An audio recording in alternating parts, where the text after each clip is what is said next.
What up, fam?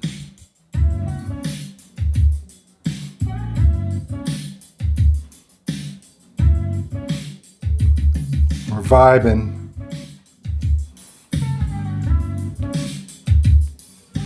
Vibing.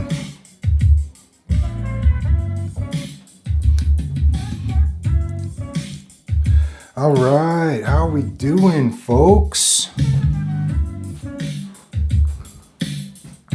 I'm happy to be back today with a scent of the day. Francesca Bianchi, Sticky Fingers. This is a pretty cool one, guys. This is a really interesting fragrance. Somewhat aware of Francesca Bianchi, her house. I've tried a couple. I think I've only tried two. One of them I did really like. This one I really liked. The other one was Unspoken Musk, and it was okay. I just didn't love it. Let's see, a couple others have been on my... Oh, I've tried Byzantine Amber, and the Dark Side has been on my radar for a while. A lot of people recommend Francesca Bianchi, the Dark Side, as a substitute for Absolute Pour Le Soir, which is a love of mine. So I've always wanted to try Dark Side, haven't tried it yet. But anyway, Francesca Bianchi. First thing I want to point out is the artwork. See if I can get this to focus.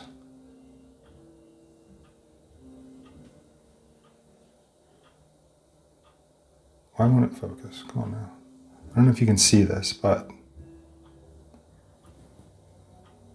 there is a drawing, a rather suggestive drawing of a finger in between two lips,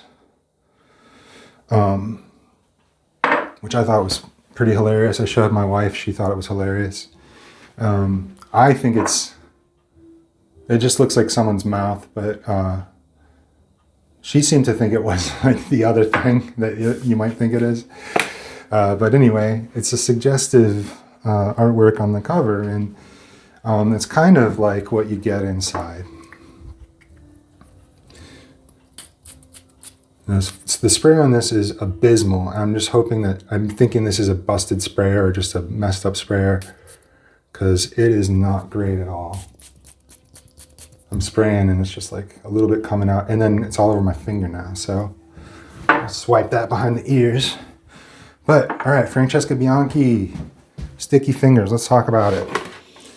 It's kind of sweet and kind of sticky, and you know, the name Sticky Fingers. It's kind of sweet and sticky. Not like syrupy sweet, but has sweetness. And without looking at the notes, it's hard to describe. I think of it, it's just a kind of like a golden, I want to call it an amber. It's not an amber though. It's golden and has like a kind of a lighter vibe with hints of animalic things going on. It's really nice.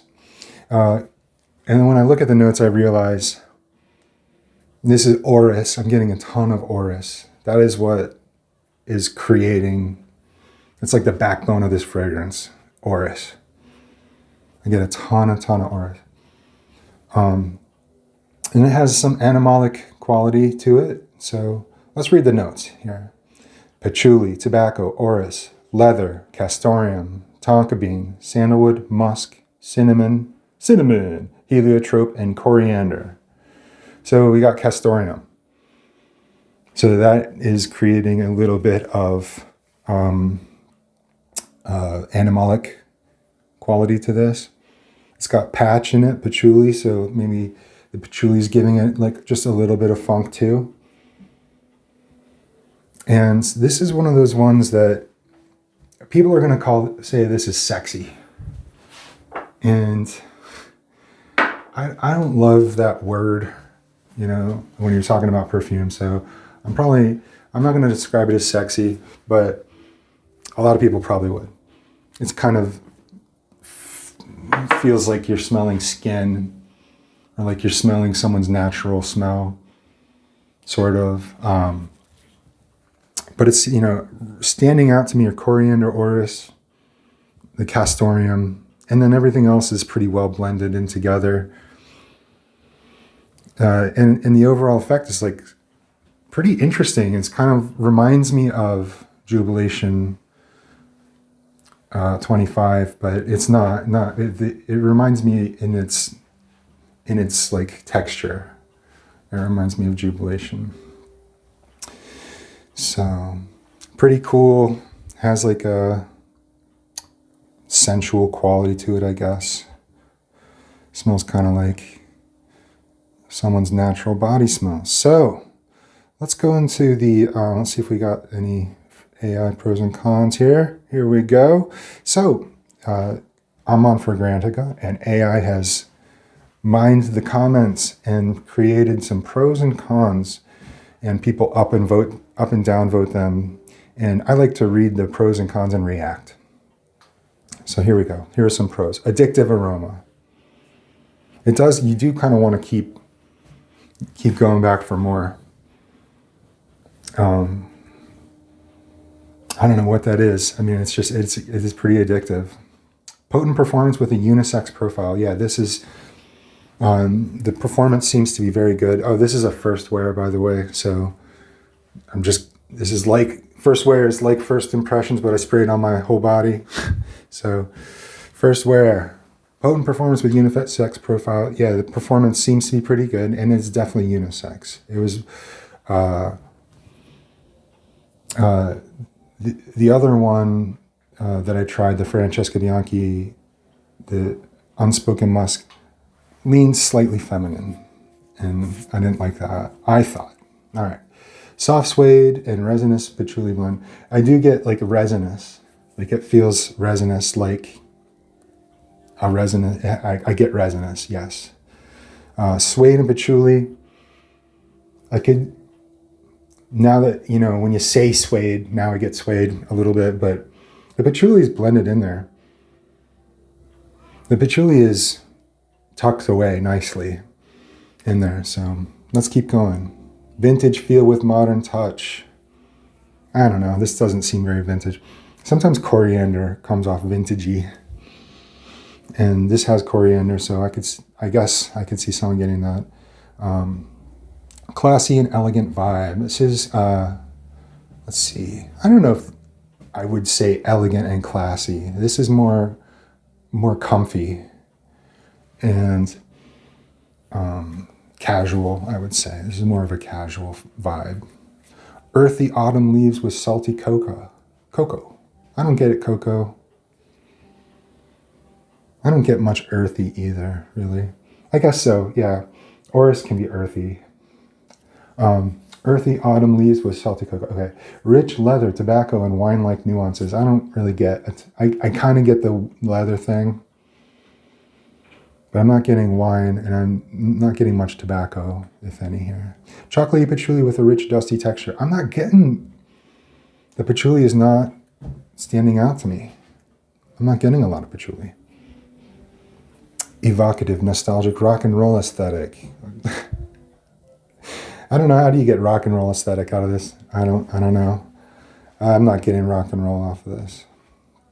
Cons may not suit everyone's taste or occasion. That is every single fragrance.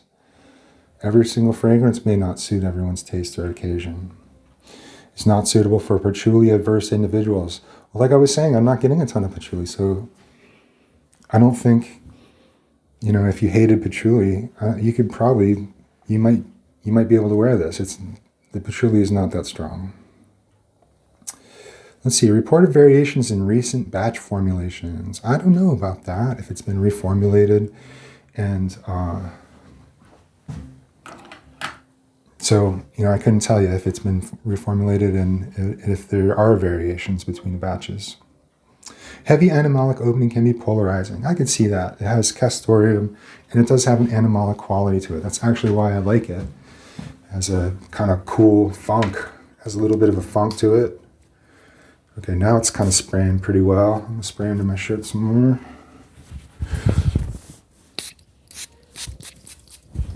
Yeah, the sprayer is a little whacked. So, is what it is. I got a good deal on this. I did not wear this all myself. I got this used, and I got, about this. This is my first wear, so I got about this much. And I think I got a really good deal, like 20 or 30 bucks for this. So, solid purchase. Well, fam, let's see what else is going on today. Not too much. It's a lovely Saturday. And it snowed last night. It's cold. Saturdays are very busy for me. And the only time I get a break is if someone cancels, like right now, someone has canceled. And that gives me a little free time to do something I like to do, and that's a little scent of the day / first wear of Francesca Bianchi Sticky Fingers. All right? That's what's going on today, folks. That's what I'm doing. That's what I'm up to. That's what I'm wearing. That's what I smell like. Let's hear what you smell like in the comments, fam. Let me know. Peace.